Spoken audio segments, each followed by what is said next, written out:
one thing that Spencer's taught me about the mattress industry and why it's so hard to buy a mattress is because it's a blind item.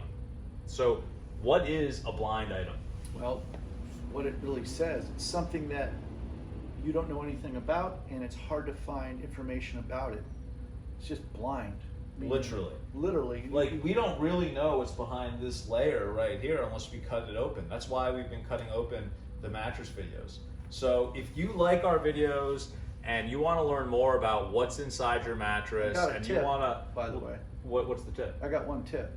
Yeah. Law label, the do not pull. Oh yeah. Critical. So if you want to know what's inside a mattress, at least the basics, because there's not a lot on there, but enough that I can know what's in it. Go around to the head of the bed. Usually there's that white label on there that says do not pull off. Hopefully no one pulled it off. It's still on there. Take a picture of both sides of it, and that'll have all the information that I'll need to make a better assessment of what's in that bed or who makes it. Yeah, and we'll give you a breakdown on the percentages of polyurethane, polyurethane foam, latex if there is any, coils, all that kind of stuff. Right.